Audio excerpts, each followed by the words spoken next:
Кај сме? Добар ден. Имаме горе кошулици се да ставиме, така? И плочки. Да. А плочки? И плочки. Има? Ајде да се качиме. Значи, што ни треба? Што има? Тук има сега. Ни треба расвета, штекери. Овде не диктува долу прозорот. Не диктува, Не диктува прозорот.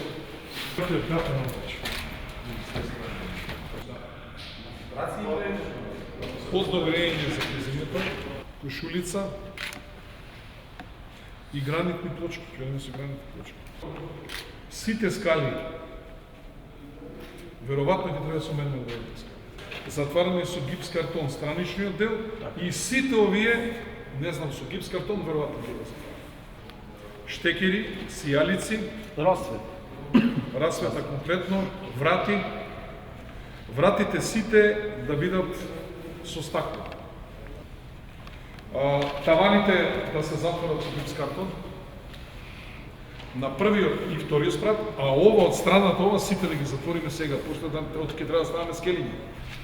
Ние ако го направиме приземјото првиот и вториот, ние најголем дел више ќе се сместиме. Со овој буџет за 2023 година одвоивме 23 милиона денари за општинската зграда, за оние делови што не ни се довршени.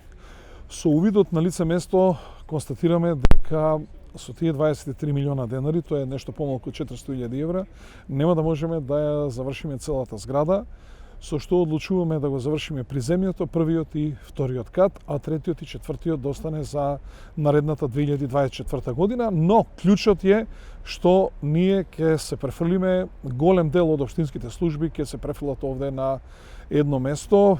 Сметаме дека сето тоа ќе го завршиме негде до крајот на септември оваа година, имајќи во предвид дека некои работи се веќе завршени.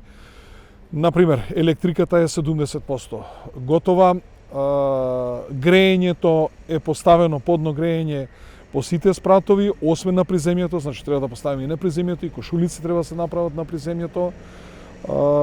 Натаму поголеми ставки се што плафоните треба да се затвараат со гипс картон.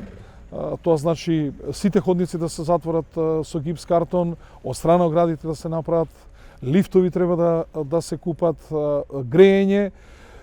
Значи се плашам дека бидејќи цените се многу зголемени во овој временски период, дали со овие 23 милиона ќе можеме овие 3 ката комплетно да ги комплетираме. Но колку ќе имаме средства, толку ќе завршиме. Јас се надевам дека и оваа година ќе имаме добри приходи и дека со ребалансот на буџетот ќе обезбедиме уште нешто средства, барем приземјето и двата ката да ги комплетираме.